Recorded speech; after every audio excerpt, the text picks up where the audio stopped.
혹시 그 일기를 쓰시는 분 계시나요? 나는 일기를 쓰고 있다. 매일매일이 아니어도 조금씩 조금씩이라도 좀 일기 기록을 남기고 있다. 한 분, 두 분, 세 분, 네 분 정도. 난 일기를 태어나서 한 번도 써본 적이 없다. 써본 적은 있죠. 학교 숙제니까 초등학교 때. 이제 요즘에는 일기를 잘 안 쓰는데 한창 그 싸이월드라는 게 이제 유행할 때 그때는 다이어리에 뭔가 쓰는 게 되게 유행했어요. 그래서 저도 거기에 동참을 해서 20대 초반에는 일기를 종종 썼던 것 같습니다. 요즘에는 거의 안 쓰는데, 근데 일기를 매일 쓴 건 아니고요. 일기를 그 쓰는 기준의 날짜가 있는데 어떤 날짜에 보통 썼냐면 내 감정이 굉장히 좋은 일이 생기거나 혹은 내 감정에 굉장히 좋지 않은 일이 생길 때, 그러니까 되게 좋을 때 쓰거나 좋지 않을 때 쓰거나 둘 중에 하나 썼더라고요. 그러니까 평범한 날은 별로 기록에 남길 것도 별로 생각도 안 나고 그랬는데 뭔가 이렇게 좀 내가 정말 기쁘고 너무너무 좋아서 이건 좀 남겨야겠다, 아니면 와 이건 너무너무 힘들어서 좀 이렇게 남겨야겠다 라는 경우에 일기들을 썼더라는 겁니다. 그래서 한번 시간이 좀 많이 지난 다음에 이제 싸이월드가 이제 문을 닫기 전에 좀 있으면 닫습니다 라는 그 시점이 있었어요. 지금 완전 닫아서 없었지만은 그때 한번 다이어리를 다시 한번 본 적이 있어요. 내가 대체 어떤 때에 이런 일기를 썼을까 하고 이렇게 봤는데 감정이 아까 제가 말했던 것처럼 굉장히 좋거나 좋지 않을 때 썼기 때문에 항상 너무 좋거나 항상 너무 우울한 내용들이었어요. 근데 이제 그 일기를 썼던 내용 중에 나는 이거 때문에 너무너무 힘들어, 나는 이거 때문에 너무너무 행복하고 너무너무 좋아, 내 꿈을 이룬 것 같아, 이런 내용들이 있더라고요. 근데 중요한 건 뭐냐면 벌써 그게 제가 몇 년, 한 4, 5년 전, 6년 전 이야기다 보니까 그것들을 봤을 때 별다른 그 감흥이 안 생기더라고요. 나는 분명 이 당시 이걸 썼을 때에는 이 기록이, 이 이야기가, 이 사건이, 이 감정이, 이 말이 나에게 정말 내 인생을 행복하게 해준 것이었고 그 당시엔 그게 나에게 전부였다라고 생각됐던 이야기지만 어떤 부분은 기억이 나는 부분도 있고 어떤 부분은 기억조차도 나지 않는 부분이 되었다라는 거예요. 반대로 힘들었던 것도 마찬가지예요. 힘들었던 것도 그 당시에는 이게 이 사람의 이 한마디가 날 정말 미치게 하고 잠 못 들게 하는 그 말들이었는데 시간이 지나서 그 일기를 다시 읽어보는 그 시점에서는 대체 무슨 말이었지? 아니 누군가의 이름이 써있는데 그 사람의 이름도 잘 기억이 안 나는 거예요. 얘가 누구였지? 얼굴도 잘 기억이 안 나는 상황이 왔더라는 겁니다. 근데 분명한 건 내가 그 일기를 썼던 그 시점에는 이 사람이 나에게 굉장히 큰 영향을 줬다는 거예요. 그 일기를 썼던 당시에는 그 사건이, 그 말이, 그 감정이 나에겐 내 인생을 좌지우지할 만큼 굉장히 커다란 것이었다라는 겁니다. 그러나 시간이 지나고 보니까 생각보다 별일이 아니었나 보구나. 그때 그 시간이, 그 사건이 현재의 나에게는 커다란 영향을 주지는 못하는구나 라고 생각이 들더라고요. 그렇습니다. 우리는요, 지금 이 시간 이 상황에서는 이 일이, 이 감정이, 이 사람의 이 말이 나에게 어마어마한 영향을 주는 것 같지만 생각보다 그 말들은, 그 사건들은 앞으로의 나의 삶에 커다란 영향을 주지 않더라는 거예요. 어떤 것 때문에 난 반드시 이렇게 해야지라는 결심도 그때는 진짜였고 가짜가 아니었는데 그 결심마저도 사실은 시간이 지나면 잘 기억이 안 나는 일이 되어버린다는 겁니다. 여러분들은 어떠십니까? 사람은 두 가지에 매여 살거든요. 두 가지. 첫 번째 뭐에 매여 사냐면 이것만큼은 반드시 해야지에 매여 삽니다. 이건 무슨 일이 있어도 반드시 지켜야 되고 이건 무슨 일이 있어도 반드시 꼭 이루어야 되고 이것만큼은 절대 포기할 수 없어 라는 그 생각에 우리는 매여 삽니다. 이게 첫 번째. 두 번째, 어디에 매여 사냐면 이것만큼은 절대 되어지면 안 돼. 야, 이 상황까지는 진짜 가면 안 된다. 야, 내가 무슨 일이 있어도 이것만큼은 피한다 라는 이 두 가지에 매여 살아요. 이 두 가지에 해당되지 않는 일에 대해서는 우리는 뭐 그렇게 되든지 말든지 별 상관하지 않습니다. 그냥 그래도 되고 안 해도 돼라고 할 수 있습니다. 이 두 가지에 걸쳐지지만 않는다면. 근데 이 두 가지가 걸리는 순간 우리는 절대 양보할 수 없고 포기할 수 없고 우리 인생을 타협할 수가 없는 부분이 이 두 가지라는 거예요.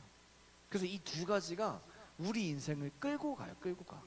이 두 가지 나의 신념이 이것만큼은 무조건 해야 돼. 이것만큼 무조건 하면 안 돼. 이 두 가지가. 그래서 우리가 오늘 정말 행복했어, 우리가 오늘 너무 불행했어라고 생각하는 것도 사실 이 두 가지가 이루어졌거나 이루어지지 않았을 때 이 감정을 느낀다는 거예요. 제가 일기를 썼던 그 시점도 비슷합니다. 그 당시에는 저는 이것만큼 무조건 하면 안 돼, 이것만큼 무조건 돼야 돼 라는 것들 안에서 가장 감정이 좋거나 가장 감정이 안 좋아졌게 이렇게 살았는데, 근데 중요한 건 뭐냐면 그 당시엔 그게 진짜였는데 시간이 지나고 보니까 크게 영향이 없더라는 거예요. 이 증거를 알려드릴게요. 여러분, 1년 전에 여러분에게 가장 좋았던 일이 무엇입니까? 5초 안에 생각해 보세요. 5, 4, 3, 2, 1. 생각이 나시나요? 1년 전에 나에게 가장 힘들었던 일을 한번 생각해 보세요. 5, 4, 3, 2, 1.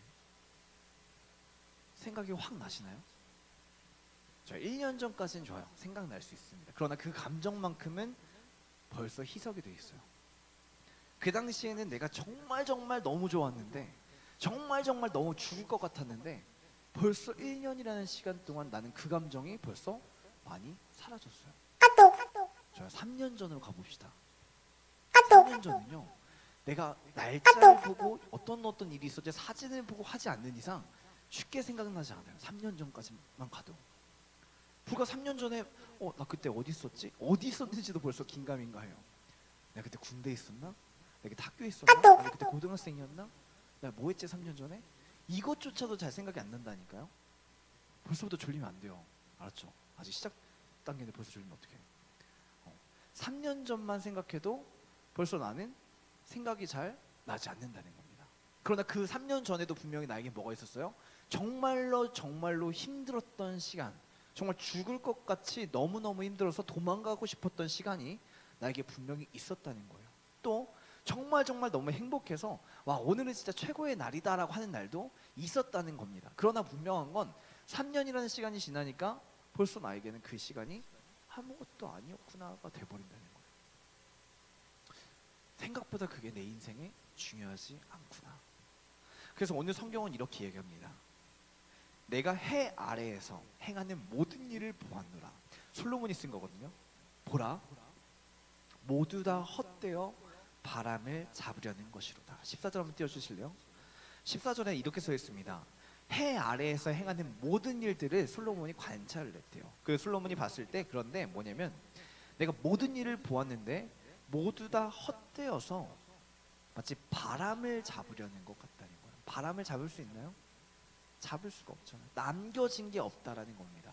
오늘 성경에 솔로몬은 어떻게 표현하고 있냐면요, 솔로몬이 실제로도 굉장히 지혜로운 왕이었지만 이렇게 표현합니다. 16절에 내가 마음속으로 말하여 이르기를, 보라, 내가 크게 되고 지혜를 더 많이 얻었으므로 나보다 먼저 예루살렘에 있던 모든 사람들보다 낫다 하였도다. 내가 지금까지 살아왔던 모든 사람보다 나은 삶을 살았고, 그 어떤 사람보다 많은 지혜와 지식을 많이 경험했던 사람이라는 거예요. 그래서 내가 이 세상에 있는 모든 것들을 안다고 정말 자부할 수가 있는데, 그런 나조차도 해 아래에서 행해지는 모든 일들을 보았을 때에 이것이 마치 바람을 잡으려는 것과 같도다. 남는 게 없구나. 나는 그 당시 이게 정말 중요하다 생각했고 이것만큼 절대 하면 안 된다 생각했지만 그것이 정말 남는 게 없구나. 여러분들이 지금 인생을 살아갈 때에 야, 이것만큼 무조건 해야지, 이것만큼 무조건 하면 안 돼 라는 것들을 가지고 살아가는데, 그것들을 살아가는 그 삶을 자세히 살펴보면은 마치 그것이 바람을 잡으려는 것과 같구나가 된다는 거예요. 시간이 지나니까 그게 별게 아니었다라는 거예요. 대학교 가보니까 별게 있나요? 크게 별게 없더라고요. 군대 갔다 오니까 뭐 있나요? 전역하면 뭐가 될 것 같은데 아무것도 되는 게 없더라고요. 취업하면 뭐가 되는 것 같나요? 아기 나면 뭐가 되는 것 같나요? 아직 안 나봤으면 모르겠는데 나도 별게 크게 없더라고요. 달라지는 게 크게 없더라고요. 이것만 하면 뭐가 진짜 되어질 것 같은데 되어지는 게 딱히 없더라는 겁니다. 마치 바람을 잡으려는 것 같도다. 그래서 우리가 이거에 매여 있는 것은 사실 의미가 없습니다. 이것만큼은 무조건 해야지, 이것만큼은 무조건 하면 안 돼, 이거에 매여 있는 이유가 별 의미가 없다는 거예요. 마치 그것이 바람을 잡으려는 것 같다는 거예요. 두 번째 이유가 있습니다. 이것이 의미 없는 두 번째 이유는 오늘 본문 15절에 이야기합니다. 같이 읽어볼까요? 구부러진 것도 곧게 할 수 없고 모자란 것도 이지러진 것을 셀 수 없도다. 여기 제 성경에서는 구부러진 것도 곧게 할 수 없고 모자란 것도 셀 수 없도다 라고 써 있어요. 이게 무슨 뜻이냐면 이미 구부러진 거, 이미 잘못되어져 버린 거, 나의 과거 가운데 이미 실수되어졌고 잘못 행해진 것들을 곧게 할 수 없다라는 거예요. 시간이 지난 그 과거에 대해서는 내가 어떻게 할 수 없다라는 겁니다. 두 번째, 어지러진 것들, 모자란 거, 내가 이것만큼 꼭 해야지, 이것만큼 꼭 하면 안 되라는 거에 대해서 항상 모자란 것들이 있다는 거예요. 그 조건을 채우는데 항상 부족한 게 있다는 겁니다. 저는 한번 생각을 해봤어요. 내 인생에서 이것만큼은 꼭 해야지, 이것만큼은 꼭 하면 안 되라는 두 가지 기준이 뭐가 있을까 했을 때, 첫 번째, 이것만큼 반드시 해야지는 되게 많아요. 근데 이것만큼 반드시 하면 안 되라는 기준은 되게 단순하더라고요. 그 중에 하나가 뭐냐면 욕먹지는 말아야지, 이게 있더라고요. 내가 욕먹을 짓은 하지 말아야지, 이것만큼은 사람들한테 내가 손가락질은 당하지 말아야지, 이게 저의 기준이더라고요. 이것만큼 절대 하면 안 되라는 기준이. 근데요, 욕먹을 만한 그 행동들이 생각보다 너무 많더라고요. 나는 전혀 그런 의도로 행동한 게 아니고 전혀 그런 의향을 가진 것도 아닌데 나의 어떤 행동이 누군가에게는 상처가 되기도 하고 오해가 되기도 하고 그래서 욕을 먹게 되는 상황들이 생기더라고요. 저는 분명히 어떤 일이 있어도 반드시 욕먹지 말아야지라고 살아가고 있는데 그 노력을 했음에도 불구하고 항상 부족하고 모자란 것들이 보여진다라는 겁니다. 노력을 했음에도 불구하고 그런 상황을 마주하게 될 때가 있다라는 거예요. 부족한 것이 셀 수 없이 많다라는 겁니다. 난 이것만큼 반드시 해야지, 이것만큼 반드시 하면 안 되라는 기준을 가지고 막 살아가는데 그렇게 할 능력이 나에게 없더라는 거예요. 그리고 한번 지나가 버린 그 사건은, 그 과거는, 한번 구부러지는 사건들은 내가 제대로 반듯하게 곧게 할 수가 없더라는 것이요. 그래서 우리가 이것만큼 반드시 해야지, 이것만큼 반드시 하면 안 되라는 기준을 가지고 살아가는 게 별 의미가 없더라는 겁니다. 그래서 솔로몬이 얘기하는 거예요. 그것이 모두 바람을 잡는 것과 같도다. 한번 생각해 보시기 바랍니다. 지금 나는 이 땅을 살아갈 때 최근에 내가 힘들었거나 좋았던 순간들이 있다면 무엇 때문에 난 힘들었고 좋았습니까? 제가 말했던 이 두 가지 기준이 계속 걸릴 거예요. 아, 이것만큼 무조건 해야지, 아니 이것만큼 절대 하면 안 돼 라는 이 기준이 걸려있기 때문에 여러분들 그렇게 좋았을 것이고 또 정말로 힘들었을 것입니다. 근데 아까도 얘기했지만, 계속 얘기하지만 이 두 가지 조건을 붙잡고 살아가는 게 우리에게는 별 의미가 없더라는 거예요. 자, 그럼 어떻게 살아야 될까요? 어떻게 사는 게 정답일까요? 솔로몬이 하는 게 되게 좌절스럽습니다. 뭐라고 하냐면 되게 전도서를 고3들에게 좀 금서라고 해요. 고3들한테 읽으면 다 공부 안 한대요. 자, 전도서 13절에 뭐라고 써있냐면 마음을 다하며 지혜를 써서 하늘 아래에서 행하는 모든 일을 연구하며 살핀즉 이는 괴로운 것이니 하나님이 인생들에게 주사 수고하게 하신 것이라 라고 기록되어 있어요. 아까도 말했잖아요, 세빈아. 솔로몬은 굉장히 지혜로운 왕이었어요. 그 지혜로운 왕이 하늘 아래에서 행해지는 모든 지혜와 지식들을 수집했고 연구했습니다. 근데 그걸 잘 살펴보니까 이거는 뭐래요? 괴로운 것이래요. 왜 괴롭냐면 이건 하나님이 인생들에게 뭘 주신 거예요? 수고하게 하셨대요. 여기서 수고하게 하나의 원어를 살펴보니까 힘들게 하셨대요.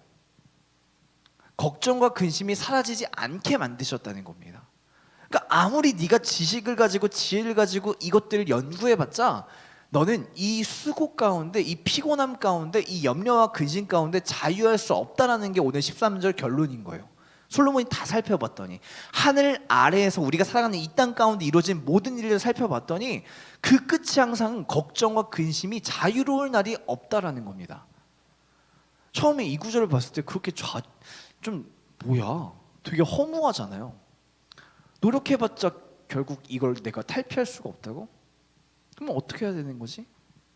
어떻게 해야 되는 거지? 그 생각을 하면서 계속 이 구절을 봤어요. 하늘 아래에 이루어지는 게 이렇게 다 수고하고 힘든 거라고? 그럼 어떻게 살면 될까? 근데 하나님께서 지혜를 주셨습니다. 감동을 주신 게 있었어요. 그게 뭐였냐면, 하늘 아래에서 행하는 일들이 날 수고롭게 만든다면 하늘 위의 일들을 구하면 되겠구나. 하늘 아래 행하는 일들이 우리를 수고하고 염려하게 만든다면 이제 내가 생각하고 집중하는 것은 하늘 위의 일이 되면 되겠구나. 그것들을 내가 깨닫게 되니까, 아, 그렇구나. 하늘 아래에 이루어진 일들은 그렇습니다. 부족할 수밖에 없구나. 날 근심하게 할 수밖에 없구나.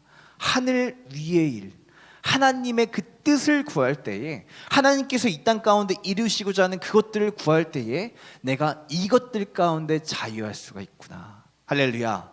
이것들을 우리가 믿음으로 고백하시기 바랍니다. 하늘 아래의 것들을 구하는 것은 여러분, 아까 계속 얘기했지만 별 의미가 없습니다. 시간이 지나면 그것이 나에게 별 영향을 주지 않아요. 또 그것을 잘 해낼 수 있는 능력도 우리에게 없습니다. 하늘 아래의 것들이 그렇다는 거예요. 그럼 우리는 하늘 위의 것을 구하시기 바랍니다. 하늘 위의 것은 우리를 절망하게 하지 않습니다. 우리를 염려하게 하지 않습니다. 하나님이 약속하셨어요. 세상에 줄 수 없는 평안을 내가 너희에게 주겠노라. 할렐루야. 그것은 하늘 아래의 것이 아니라 하늘 위의 것이었기 때문에 그렇습니다. 그러면 이 하늘 위의 일을 우리가 어떻게 구합니까? 따라하겠습니다. 예수 그리스도. 예수 그리스도. 내가 예수의 이름을 부를 때에 우린 더 이상 땅 아래의 것들을 구하는 것, 하늘 아래의 것들을 구하는 것이 아니라 하늘 위의 것들을 구할 것을 믿습니다. 예수의 이름을 부를 때에 내가 하늘 아래에서 수고하며 절망하며 죽음 가운데 가는 그것들이 자유해진다는 것이요. 그래서 예수의 이름으로만 우리가 구원을 받는다는 것이요. 그래서 사도행전 4장 12절 우리 아까 찬양했잖아요. 거기서 이렇게 말합니다. 같이 읽어볼까요? 다른 이로서. 시작. 다른 이로서는 구원을 받을 수 없나니 천하 사람 중에 구원을 받을 만한 다른 이름을 우리에게 주신 일이 없음이라 하였더라. 할렐루야. 다른 이름을 주신 일이 없대요. 예수의 이름 말고는 다른 방법으로 우리가 이 땅 가운데 구원을 받을 수 있는 방법들이 없다라는 겁니다. 가장 지혜롭다고 했던 솔로몬이 다 살펴봤더니 이 모든 하늘 아래의 것들은 우리를 절망하게 하는 것밖에 없다는 거예요. 그러나 다른 이로서가 아니라 예수의 이름을 부를 때에 예수의 이름으로 말미암아 우리가 구원을 얻는다는 것이요. 우리가 근데 예수의 이름을 붙잡지 않을 때가 너무 많아요. 아까 말했잖아요. 그 두 가지를 붙잡을 때가 많아요. 이거는 무조건 해야 돼. 내가 취업은 무조건 해야 돼. 내가 여자친구는 무조건 사귀어야 돼. 남자친구는 무조건 사귀어야지. 아니 내가 이 돈의 문제, 나 절대 빚은 지면 안 돼야겠다.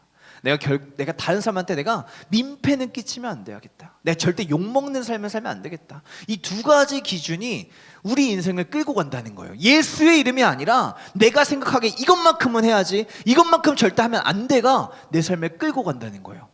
그래서 예수의 이름과 이것들이 부딪힐 때 우리는 무엇을 선택합니까?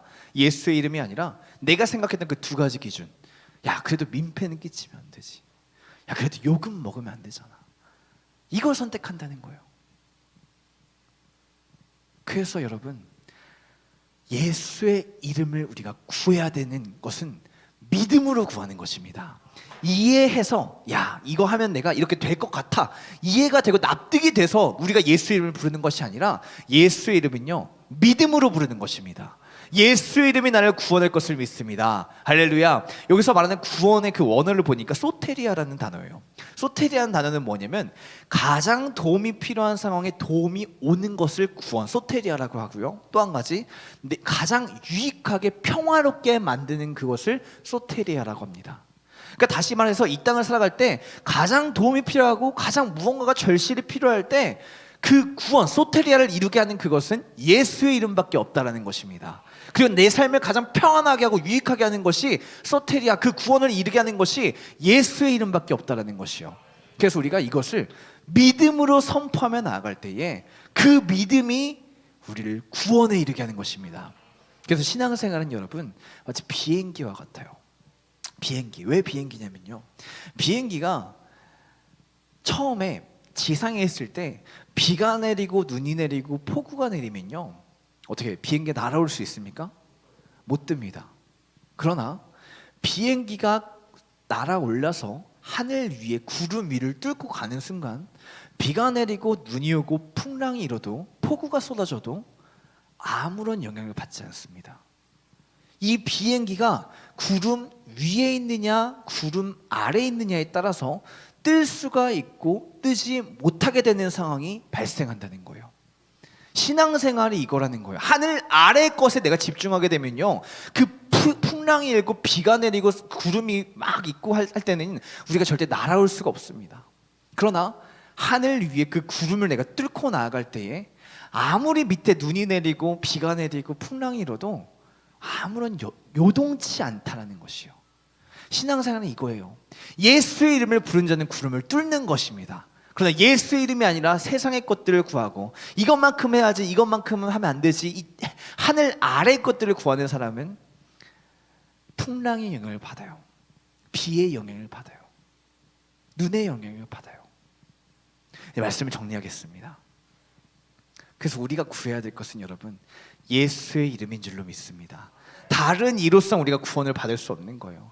내가 여러분들을 지금 납득시키고 이해시키는 것이 아닙니다. 이것이 성경에서 말하는 진리인 것입니다. 여러분들을 설득시키고 이해시켜서 이걸 믿게 하는 게 아니라 하나님께서, 예수님께서 이렇게 말씀하셨기에 우리는 이 말씀을 붙잡고 예수의 이름을 부르는 것입니다. 그러면요, 이해가지 않지만 내 마음에 평안이 오기 시작해요. 상황은 전혀 바뀌지 않았거든요. 풍랑은 여전히 내 삶 가운데 있는데 내가 구름 위를 날아가고 있으니까 아무리 비가 내리고 풍랑이 일어도 요동하지가 않는 거예요. 마음이 여전히 그 상황은 그대로 있는데 내 마음이 평안한 거예요. 이것이 예수의 이름이 주는 기적입니다. 그러나 예수의 이름이 아니라 하나님 이거 어떻게 할까요? 저 어떻게 하죠? 하늘 아래에 행해진 일에 집중하게 되면요, 왔다 갔다 해요. 왔다 갔다. 이 사람의 말 한마디, 이 상황 하나에 왔다 갔다, 내 삶에 왔다 갔다 한다니까요. 예수의 이름을 구하시기 바랍니다. 예수의 이름을 부르시기 바랍니다. 그리고 이 방법은 간단해요. 예수님, 나의 구원자 되신 예수님, 나를 불쌍히 여겨주시옵소서. 내 삶을 구원하여 주시옵소서. 내가 다른 이름이 아니라 예수의 이름을 믿겠습니다. 예수님, 나를 구원하여 주시옵소서. 이렇게 기도하시면요, 내가 어느 순간 구름을 뚫기 시작하는 거예요. 구름을 뚫어요. 그럼 내가 더 이상 걱정과 염려와 근심에 좌지우지되지 않습니다. 그러나 이 예수의 이름이 아니라 하나님, 저 일이 이렇게 풀려갔는데 이거 어떡하죠? 저 어떡하죠? 어떡하죠? 어떡하죠? 어떡하죠? 이것만 가지고 있잖아요. 구름 위를 뚫지를 못해요.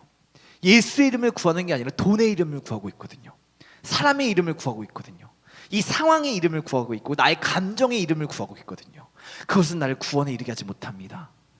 예수의 이름만이 우리를 구원에 이르게 한 줄로 믿습니다. 그래서 우리가 다른 것들을 구하는 것이 아니라 오직 예수의 이름을 구하시기 바랍니다. 이것은 믿음으로 하는 거예요. 내가 대신해 줄 수 있는 게 아니에요. 세빈아, 제가 대신 불러줄 수 있는 게 아니고 내가 믿음으로 예수의 이름을 부를 때에 내가 이 모든 문제와 상황과 환경을 뛰어넘을 수 있다는 것입니다. 예수의 이름이 다른 이로서는 구원을 받을 수 없는 나의 상황을 반드시 구원한다는 것입니다. 할렐루야. 그렇게 예수의 이름을 부르며 우리 구원에 이르는 여러분 되시기를 예수님의 이름으로 축복합니다.